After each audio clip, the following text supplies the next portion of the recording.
In this module, we will again continue with the proton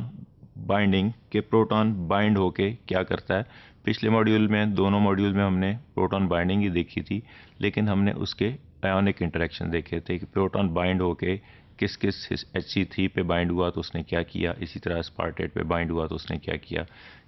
उसने tissues में क्या किया, लंग्स में क्या किया। हमने सिर्फ उसके आयोनिक इंटरेक्शन देखे और उसकी वजह से हमने डिफ़ाइन किया कि वहाँ पे जाके कहीं टिश्यूज़ में जो है ना वो ऑक्सीजन एफिनिटी डिक्रीज़ हो जाती है और आयोनिक इंटरेक्शंस की वजह से जो है ना लंग्स में उसकी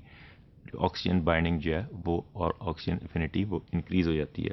इस मॉड्यूल में हम देखेंगे कि ये प्रोटॉन बाइंडिंग जो है ये क्या कर रही है विद दी ऑक्सी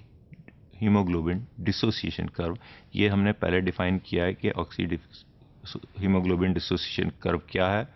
अब इसकी हम देखेंगे इसकी राइट एंड लेफ्ट शिफ्ट किस वजह से हो रही है और प्रोटॉन बाइंडिंग का उसमें क्या एक्शन है और क्या किस वजह से प्रोटॉन बाइंडिंग उसको शिफ्ट कर रही है। An increase in proton and और हायर PCO2, ये हमने पहले डिटेल में डिफाइन कर लिया कि जब PCO2 ज़्यादा होगी तो कार्बोनिक एसिड ज़्यादा होगा, कार्बोनिक एसिड ज़्यादा होगा तो हाइड्रोजन आयन ज़्यादा बनेगा तो प्रोटॉन ज़्यादा बनेगा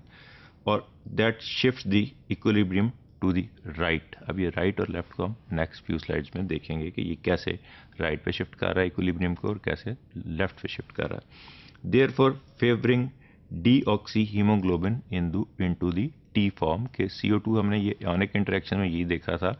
कि Hc3 और एस्पार्टेट के साथ मिलके उसने क्या किया, एक टी फॉर्म में बना दिया। तो टी फॉर्म ने क्या करना है कि उसने deoxy haemoglobin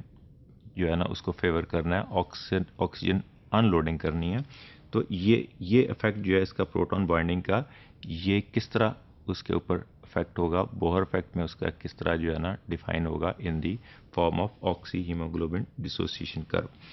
where as decrease in PCO2 and or decrease in proton shifts the equilibrium to the left. Conversely, an increase in PO2 promotes proton release के जब जो है ना PO2 बढ़ जाएगी तो प्रोटॉन रिलीज बढ़ जाती है। ये हमने लास्ट फ्यू मॉड्यूल्स में, दोनों तीनों मॉड्यूल्स में यही कुछ आयोनिकली देखा है। This is the diagrammatic presentation of the module of reversible binding of protein कि हमने देखा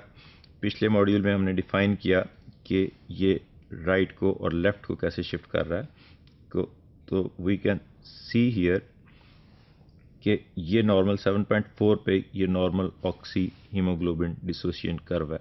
ये हमने कहा कि राइट पे शिफ्ट करेगा। राइट पे किस फॉर्म में शिफ्ट करेगा, ये जबकि टिश्यूज़ में क्या होगा कि 7.4 से 7.2 पे एफिनिटी उसकी जो है ना pH ड्रॉप कर गई। 7.2 पे क्यों ड्रॉप कर गई थी कि CO2 वहाँ पे ज़्यादा हो गया था। pH जो है ना decrease in pH and increase in CO2 in the tissues which causes decrease in the pH from 7.4 to 7.2। तो ये इसको हम इसीलिए कहते हैं कि ये राइट पे शिफ्ट कर गया, ये कर्व जो है ऑक्सी हीमोग्लोबिन डिसोसिएशन कर्व। तो राइट पे शिफ्टिंग से क्या होगा, there is increase uploading of oxygen, there is increase unloading of oxygen के जब ये राइट पे जाएगा, ये टिश्यूज़ में है, वहाँ कार्बन डाइऑक्साइड ज़्यादा है, वहाँ हाइड्रोजन आयन ज़्यादा है, उसकी वजह से pH ड्रॉप की तो टी फॉर्म में आया तो उसने ऑक्सीजन को अनलोड कर दिया। The position of this curve may shift rightwards where the lower saturation for the given partial pressure of oxygen, or it may be shifted to the leftward when there is higher saturation of oxygen। ये अगर ऊपर को चला जाएगा तो हम इसको left shifting भी कहेंगे, जहाँ पे हम कह रहे हैं कि ऑक्सीजन सैचुरेशन यहाँ ज़्यादा हो जाएगी अंडर सर्कमस्टांसेस। ये सर्कमस्टांसेस क्या हैं हम डिटेल में डिस्कस करेंगे, लेकिन ब्रीफली हम यहाँ देख लेंगे क्योंकि हमने पहले भी इसको डिफाइन कर दिया है कि active muscle needs more oxygen, so heat, exercise, acidosis, hypercarbia, and increased 2,3 bisphosphoglycerate all causes the shift of this curve to the right। ये राइट पे ये क्यों हमने कहा है कि कार्बन डाइऑक्साइड ज़्यादा हो जाएगी, जब मसल जो है ना वो मोर एक्टिवली एक्सरसाइज कर रहे हैं, उसकी वजह से एसिडोसिस होगा, कार्बन डाइऑक्साइड ज़्यादा होगी, 2,3-बिस-फॉस्फोग्लिसरेट ज़्यादा होगा, तो ये कर्व यहाँ पे राइट पे शिफ्ट करेगा और ऑक्सीजन को रिलीज़ कर देगा। उसके कन्वर्सली क्या है कि when acidity is minimal, cold weather है, रेस्टिंग पोजीशन में आप बैठे हुए हैं आराम से, अल्कलोटिक है, कार्बन डाइऑक्साइड कम है, 2,3-बिस-फॉस्फोग्लिसरेट जो है उसकी क्वांटिटी भी कम है, तो यहाँ पे ऑक्सीजन सेचुरेशन ज़्यादा होगी और ये जो है ये होल्ड करेगा ऑक्सीजन को, हीमोग्लोबिन अपने अंदर। So this is the oxy dissociation curve की right and leftward shifting है, जिसको हमने यहाँ डिफाइन किया diagrammatically. This is the other diagrammatic presentation of the right and left shift of the oxyhemoglobin dissociation curve. The differential pH gradient, lungs having a higher pH and the tissue having a lower pH due to PCO2 and PO2 favors the unloading of oxygen in the peripheral tissues and the loading of oxygen in the lungs। ये हमने पहले आयोनिकली define किया था, अब हम इसको जो है डायग्रामेटिकली ऑक्सी डिसोसिएशन कर्व में हमने इसको उसी तरह डिफाइन किया है, क्योंकि ये मैथमेटिकल प्रेजेंटेशन है। In summary, binding of oxygen to facilitate other molecules of oxygen is called the positive cooperativity, कि ये हमने पहले भी डिफाइन किया है कि ऑक्सीजन जब लगती है तो उसके साथ दूसरी और लगती है, कोऑपरेटिविटी उसकी बढ़ती जाती है और more and more facilitated oxygen action जो है अफिनिटी उसकी बढ़ाती जाती है। Whereas binding of carbon dioxide and proton to release oxygen is called negative allostery, in which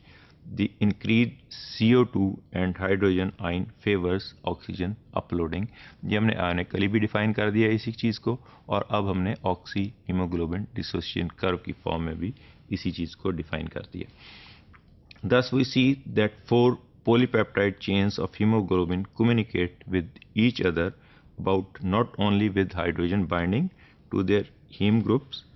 but also with hydrogen binding to specific amino acids and carbon dioxide binding to the amino terminals. It is the capacity to communicate the ligand binding information from one polypeptide subunit to the others that makes the hemoglobin molecule so beautifully adapted to integrate the transport of oxygen and CO2 by the RBCs। तो ये communication हमने पहले भी, dynamic communication पहले भी define किया है कि लाइगेंड बाइंडिंग कम्युनिकेशन जो है वो इतनी स्ट्रांगली जो है ना वो कुदरत ने बनाई है कि ये ऑक्सीजन, हाइड्रोजन, कार्बन डाइऑक्साइड, 2,3-बिस-फॉस्फोग्लिसरेट जो इसको हम लेटर ऑन डिस्कस करेंगे, ये सारे आपस में मिलके एक इस तरह का जो है ना स्ट्रक्चर फॉर्म करते हैं और इस तरह की कोऑपरेटिवली उसको इंक्रीज़ और डिक्रीज़ उसके स्ट्रक्चर में करते हैं कि वो कहीं अनलोड कर देता है ऑक्सीजन को और कहीं उसको जो है ना लोड कर लेता है ऑक्सीजन को जहाँ जहाँ उसकी रिक्वायरमेंट होती है।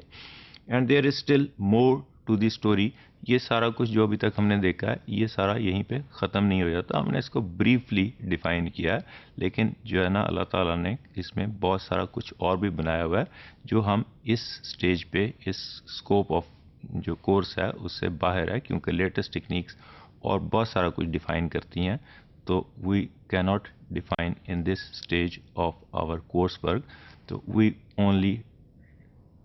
हम यहाँ जो है ना इसको करेंगे, क्लोज करेंगे अपने सब्जेक्ट को, इस कोऑपरेटिव बाइंडिंग को with the carbon dioxide, oxygen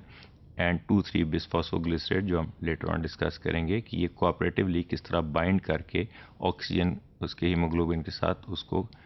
आपस में डायनामिकली किस तरह उसको कोऑपरेट करता है और कैसे उसकी जो है ना आयोनिक और उसकी जो है वो स्ट्रक्चरल चेंजेस उसके अंदर